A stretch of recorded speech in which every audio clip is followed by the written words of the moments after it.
ठीक आहे. पक्षी कधीतरी वाट चुकतात, परत घरट्यात परत येतात. कारण का मी कधी कुठल्याही पक्ष कार्यकर्त्याला म्हणजे मी त्याच्या घरातला एक मेंबर असायचो. आता वीरूला जर आणलं असेल तर वीरूला कोणी डोक्याला वगैरे सांगायला नाही गेलं, त्याच्या कानात कोण बोललं नाही, त्याच्या आईनेच त्याला नेलं परत.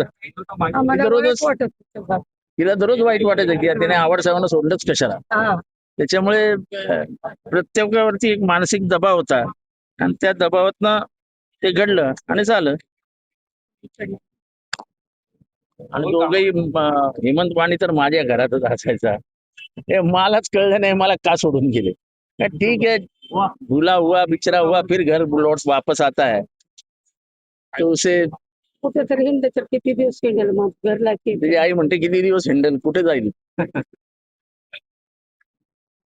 तुम्ही बोला, तुम्हाला याला बोलायचं. मी गेलो का हे मला समजलं नाही. ठीक आहे गेलो, पण एक मला 15 दिवसानंतर एक साहेबांचा फोन आला.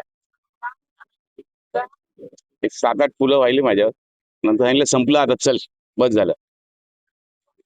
बस झालं म्हणजे परत ये, बस झालं, चल परत ये. ते डोक्यात थोडं वेगळे विचार होते, म्हणजे केस संदर्भात, बाकी काय नाही. मी क्लिअर सांगतो, माझ्यावर ज्या 307 पडल्या, 1 नाही 2 नाही 3, त्या केसमुळे गेलो मी, बाकी काय. पण नंतर त्याच केस साहेबांनी काढायला चालू केल्या. मग आता बोललं तिकडे राहून घ्यावं. ते साहेबच काम करतात, तेच करतायत. आणि माझं घर, मी सुरुवात राजकारणाची एक पहिले अशोकरावांपासून, नंतर दुसरा बाप म्हणजे माझे आवडत. मला शिक्षण मंडळ त्यांनी दिलं.